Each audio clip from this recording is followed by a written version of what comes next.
جديد. قال الله تبارك وتعالى في القرآن المجيد والفرقان الحميد: يا أيها الذين آمنوا كتب عليكم الصيام كما كتب على الذين من قبلكم لعلكم تتقون. محترم حاضرین جمعہ، قدرشین ماؤں اور بہنوں، آج ہم ایک اہم اور عظیم مہینے میں داخل ہو چکے ہیں۔ رمضان المبارک کے مہینے میں ہم لوگ داخل ہو چکے ہیں۔ یہ مہینہ رحمت، مغفرت، بخشش اور برکتوں کا مہینہ ہے۔ اللہ تبارک و تعالیٰ کو خوش کرنے کا مہینہ ہے، جنت حاصل کرنا اور جہنم سے آزادی کا مہینہ ہے۔ اس مہینے کے تعلق سے کچھ باتیں آپ کے سامنے رکھی جائیں گی۔ آج کا جو موضوع ہے وہ ہے روزے کا مقصد، روزے کی حکمتیں۔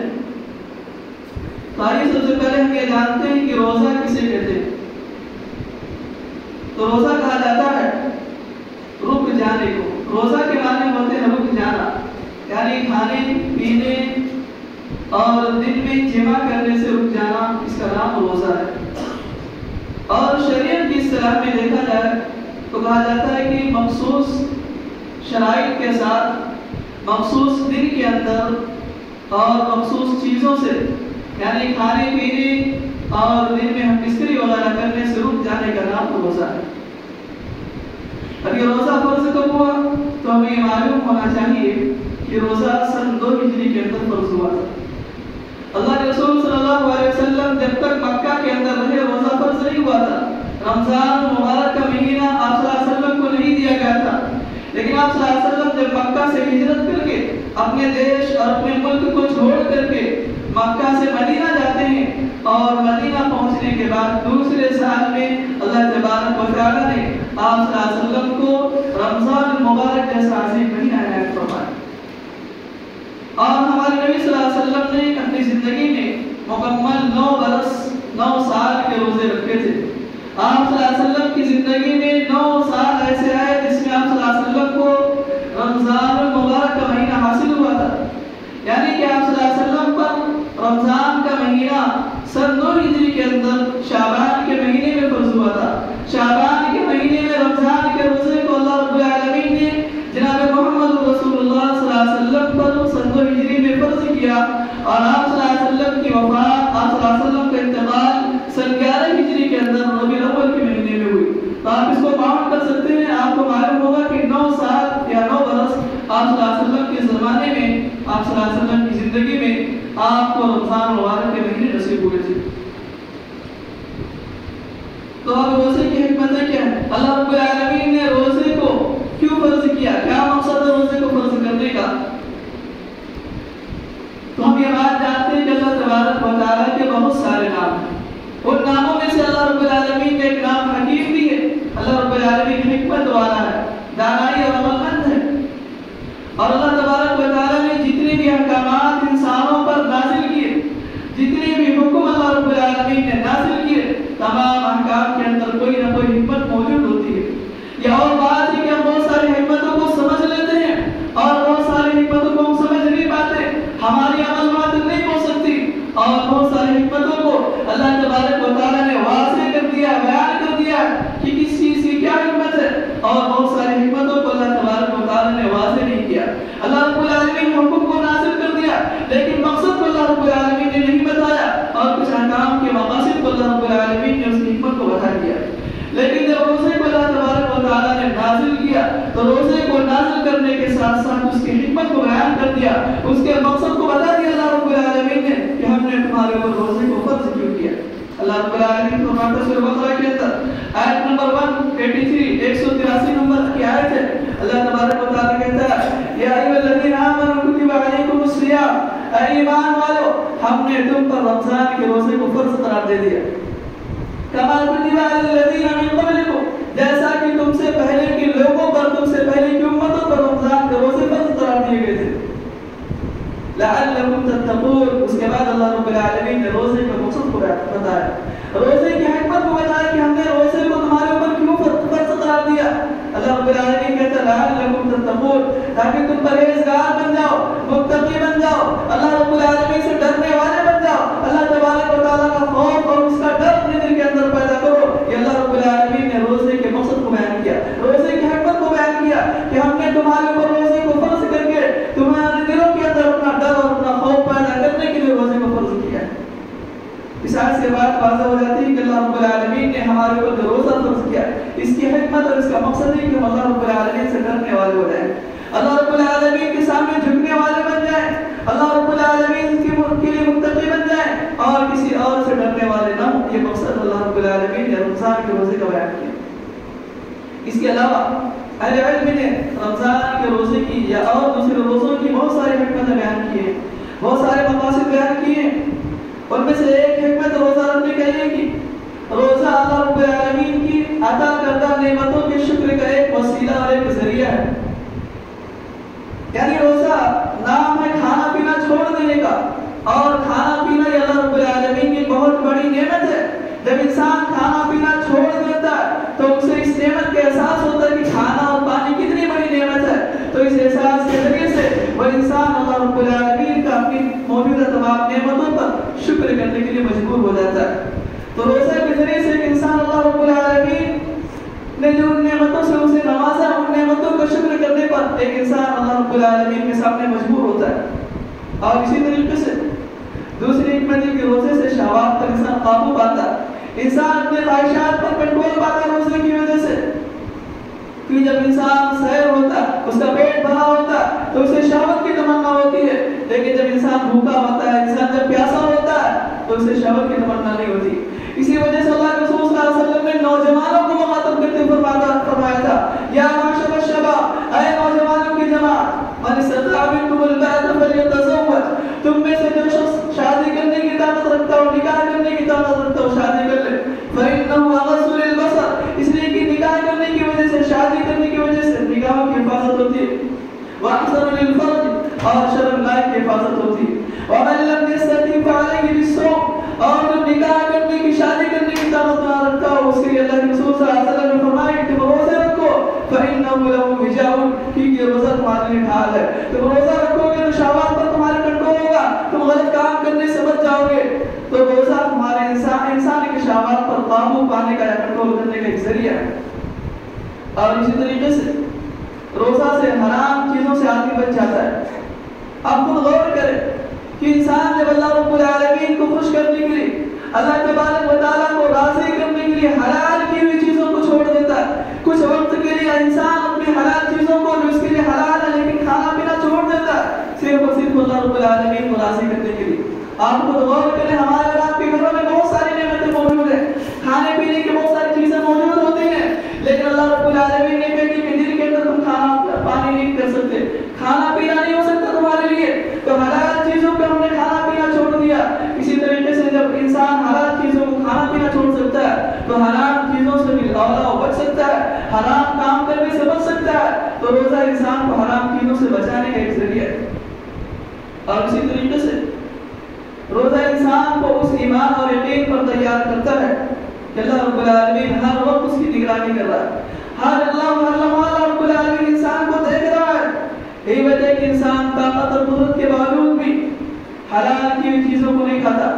انسان کے پاس طاقت ہوتی ہے، قوت ہوتی ہے، اور حلال چیز اس کے پاس موجود ہوتی ہے، اور اسی طریقے سے غلط کام کرنے سے بچ جاتا ہے، کیونکہ اسے اس بات کا یقین ہوتا ہے کہ اللہ رب العالمین دیکھ رہا ہے۔ ہم اکیلے میں ہیں، تنہائی میں ہیں، لیکن انسان کے دل کے اندر ایمان ہوتا ہے، یقین ہوتا ہے کہ اگر کچھ کھا لیں گے، کچھ پی لیں گے تو اللہ رب العالمین تو دیکھ رہا، کوئی دیکھے نہ دیکھے مگر ہمارا رب ہمیں دیکھ رہا ہوتا ہے۔ تو اس روزے سے ایمان اور یقین پیدا ہوتا ہے کہ اللہ رب العالمین ہر وقت ہماری نگرانی کرتا ہے، اللہ رب العالمین ہمیشہ ہمیں دیکھ رہا ہوتا ہے، ہم اس کی نظر میں ہوتے ہیں، اللہ رب العالمین کی نظر ہمارے اوپر ہمیشہ ہوتی ہے۔ اور اسی طریقے سے روزہ فقراء اور مساکین پر رحمت اور شفقت کرنے کا ذریعہ بھی ہے، کیونکہ انسان جب کچھ دیر کے لیے بھوکا ہوتا ہے، انسان جب کچھ دیر کے لیے